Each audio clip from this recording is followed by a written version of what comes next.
राम राम जी, सभी भाई बहनों को राम राम। मैं हूं बाबर रामदास और आप देख रहे हैं स्लो जिंदगी।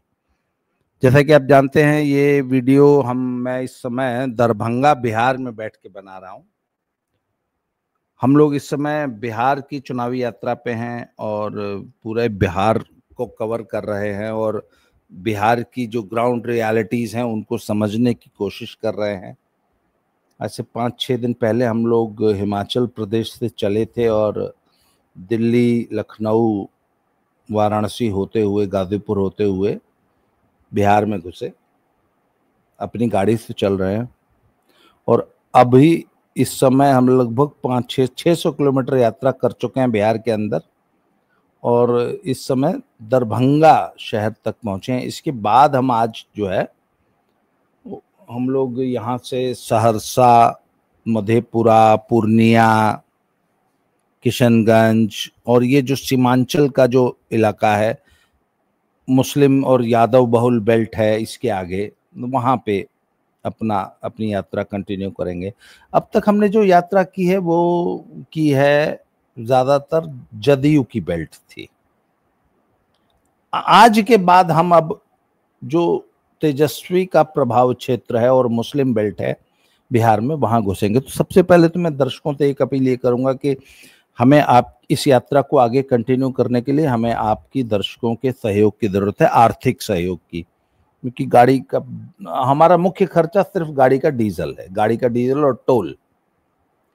और तो मेरा जो अपना पेटीएम नंबर है वो है 7889258317। ये हमने डिस्क्रिप्शन बॉक्स में भी डाल दूंगा। सबसे पहले तो हमें आर्थिक सहयोग चाहिए आप लोगों का, जिससे कि हम इस यात्रा को कंटिन्यू कर सकें।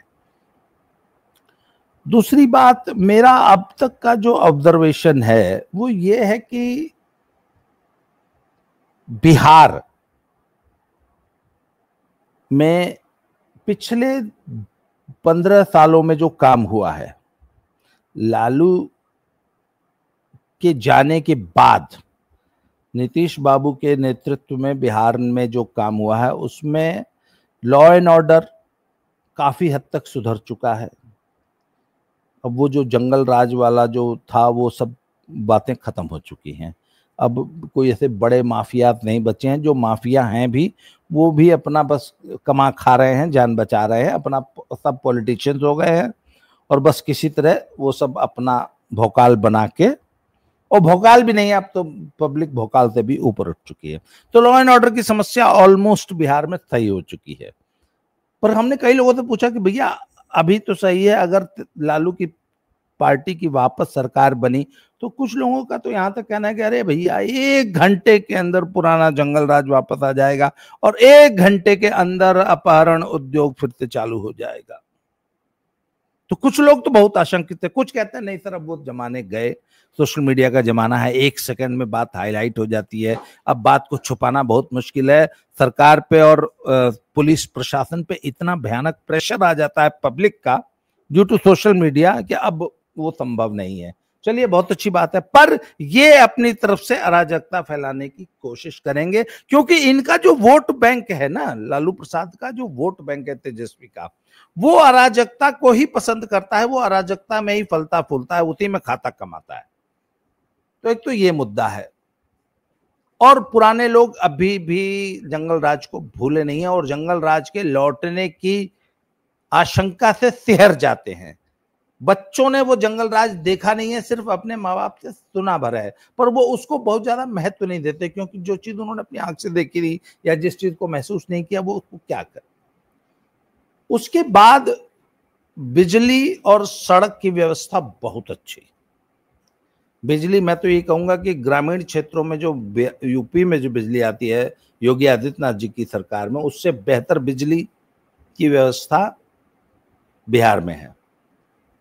उसी तरह सड़कें, जो 4 लेन 6 लेन है, वो तो खैर मान लीजिए गडकरी साहब की हैं, NHAI की हैं, पर जो गांव की भी सड़कें हैं वो बिहार की बहुत अच्छी है।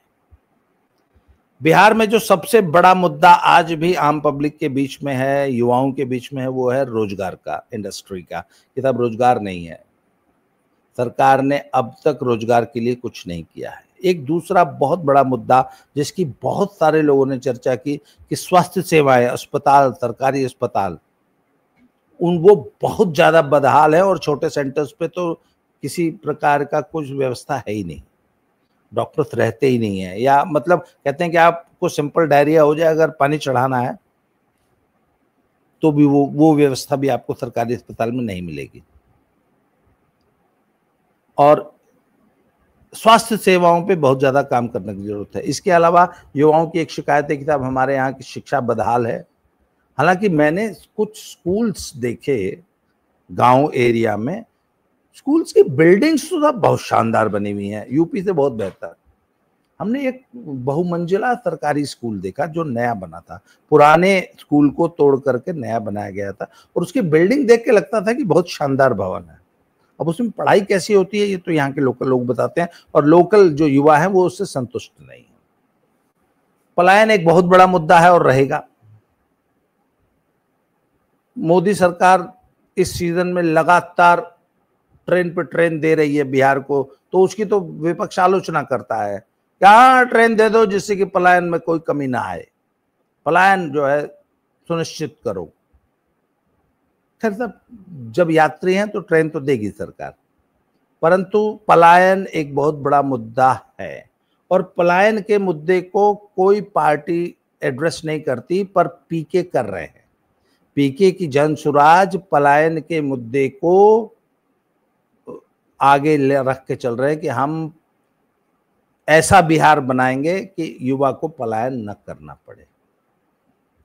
मैंने पीके की जनसुराज के कुछ पोस्टर्स देखे जिस पे लिखा था हर युवा को बिहार में ही रह के 10-15 हजार रुपए, वो अभी 10-15 हजार की ही बात कर रहे हैं, कि 10-15 हजार रुपए कमाने लायक रोजगार बिहार में ही देंगे, ऐसी योजनाएं बनाएंगे। अच्छा, एक तो ये मोटे मोटे ऑब्जर्वेशन है, ये मुद्दे हैं। अब तक जितना हमने बिहार कवर किया वो थी नीतीश कुमार की बेल्ट। मैंने अपने सभी वीडियोस में एक बात कही है, कल भी मैं ओमकार चौधरी जी के चैनल पे था, अभी मैं अवनीश भाई के साथ एक बात करके हटा हूं। अब तक की मेरी यात्रा जो निष्कर्ष है वो मैंने ये देखा है कि नीतीश कुमार का जलवा कायम है।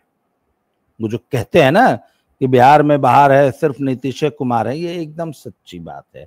बिहार में सिर्फ और सिर्फ नीतीश कुमार का नाम चलता है, उनकी आंधी बह रही है, उनका वोट, उनका करिश्मा इंटैक्ट है। मैंने कई लोगों से पूछा कि वो तो बीमार हो गए हैं, वो तो उलझुल कुछ भी बोल देते हैं, बोला कोई फर्क नहीं पड़ता। नीतीश कुमार पर बिहार की जनता ट्रस्ट करती है, उनके खिलाफ कोई एंटी इनकम्बेंसी नहीं है, नीतीश को बदलने का कोई मूड नहीं है बिहार की जनता का। मैंने अभी कल ही मैंने एक शायद ओंकार जी के चैनल पे मैंने एक बात कि नीतीश कुमार के सामने बिहार में मोदी भी नहीं टिकते हैं, मोदी नंबर 2 पे है। बिहारी पहले नीतीश कुमार की बात करता है, फिर मोदी की बात करता है।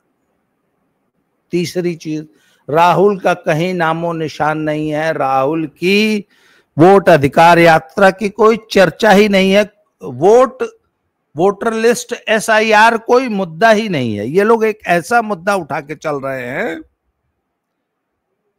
जिसकी बिहार में कोई चर्चा ही नहीं है। फिर ये मुद्दा क्यों उठाया राहुल गांधी ने? तो भैया ये मुद्दा है मुसलमानों में।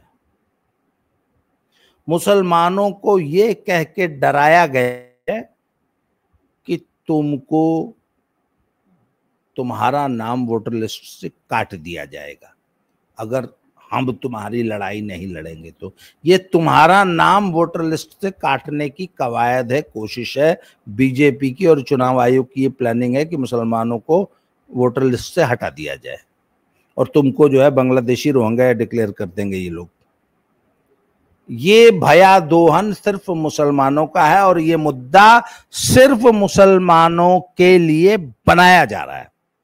अब आज तक, अब तो हम दरभंगा में बैठे हैं, इसके बाद अब हम जो है बिहार की मुस्लिम बेल्ट में आज से प्रवेश करेंगे। अब आज से हम सहरसा और मधेपुरा होते हुए पूर्णिया, किशनगंज, कटिहार, ये वाला जो पूरा बेल्ट है, इसमें हम अगले 3-4 दिन तक भ्रमण करेंगे। तो मैंने एक चीज देखी कि एनडीए में जलवा नीतीश कुमार का, मोदी जी का तो खर्च जो है तो है ही है, और इंडी अलायंस में लोग तेजस्वी की बात करते हैं, लालू की कोई बात नहीं करता। यह भी एक बड़ा ऑब्जर्वेशन है। लालू ऑलमोस्ट पब्लिक लाइफ से रिटायर हो चुका और जनता ने मान लिया कि नहीं, लालू का एरा खत्म हो चुका है, तो लोग तेजस्वी की बात करते हैं,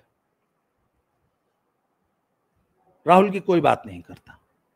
अब मुस्लिम बेल्ट में हम लोग घुस रहे हैं तो देखेंगे वहां राहुल का क्या, कितनी बात हो रही है, या कितना उनकी वैल्यू है, लोग उनको कितना पसंद कर रहे हैं, या उनके द्वारा उठाए गए मुद्दों की क्या धमक, क्या गूंज है पब्लिक में, ये आज के बाद पता चलेगा।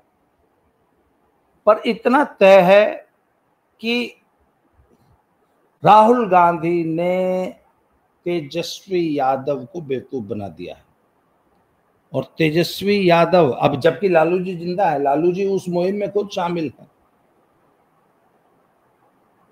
तेजस्वी यादव ने बिहार में लालू की मौजूदगी में राहुल को ड्राइविंग सीट पे बिठा रखा है, और ये पूरी जो ये वोट अधिकार यात्रा है, इसको राहुल लीड कर रहे हैं, तेजस्वी उनके साथ, उनके पीछे चल रहे हैं। मोटरसाइकिल पे दोनों बैठे थे ना, बुलेट पे, चर्चा सिर्फ राहुल की हुई, तेजस्वी भी तो मोटरसाइकिल चला रहे थे, चर्चा सिर्फ राहुल की है। उस पूरी रैली में झंडे सिर्फ कांग्रेस के थे, गलटेन के कितने झंडे थे। तो मुझे एक बात नहीं समझ में आ रही कि लालू और तेजस्वी इतनी बड़ी गलती कैसे कर सकते हैं कि अच्छा, यात्रा सिर्फ मुस्लिम बेल्ट से पास कर रही है, तो मुस्लिम बेल्ट में राहुल को ड्राइविंग सीट पे बिठा के उसके पीछे चलने का क्या मतलब है, जबकि राहुल गांधी और कांग्रेस का एकमात्र एजेंडा है कि पूरे देश में मुसलमानों को, जहां हमारी सत्ता नहीं है जिन राज्यों में, वहां पे मुसलमानों को वापस अपने फोल्ड में लेके आओ। जैसे बंगाल है, बिहार है, जैसे उत्तर प्रदेश है, जिन राज्यों में मुसलमानों ने कांग्रेस को छोड़ के अन्य रीजनल पार्टीज का हाथ थाम लिया है, वहां पे कांग्रेस वापस मुसलमानों को अपने पाले में लेके आए। तो भैया ये तो लॉस सरेआम तेजस्वी का और अखिलेश का और ममता दीदी का होगा ना। तो इस सिंपल सी बात को अखिलेश और तेजस्वी क्यों नहीं समझ पा रहे हैं? क्यों मुसलमानों को इलाके में राहुल को घुमा रहे हैं अपने खर्चे से और अपना वोट बैंक। मैंने अभी अवनीश जी से बात करते हुए एक बात कही कि राहुल की मोटरसाइकिल के पीछे तेजस्वी ने अपनी गर्लफ्रेंड, अपना मुस्लिम वोट बैंक बैठा दिया। राहुल उसको चौमीन, बर्गर और पिज्जा खिला और तेजस्वी ले के दे रहे हैं, पेमेंट तेजस्वी कर रहे हैं। तो भैया ये चल लिया है बिहार में। तो आज हम मुस्लिम बेल्ट में प्रवेश करेंगे। एक बार फिर जाते जाते आपसे एक अपील कर दूं कि मेरे पेटीएम नंबर पे 7889258317 पे हमें आर्थिक सहयोग दीजिए, जिससे कि ये यात्रा हम संपन्न कर सकें। आपके सहयोग से ही होगी। मैं ये सारी डिटेल्स डिस्क्रिप्शन बॉक्स में और टाइटल में भी लिख दूंगा। तो जल्दी ही मुस्लिम बेल्ट में पहुंच के आपसे दोबारा मुलाकात होगी। अभी रास्ते में भी मैं आपसे आपकी बातचीत कराऊंगा स्थानीय जनता से। तो आज के लिए इस वीडियो में इतना ही। अगली वीडियो में फिर से मिलते हैं। Thank you very much. जय श्री राम। हर हर महादेव।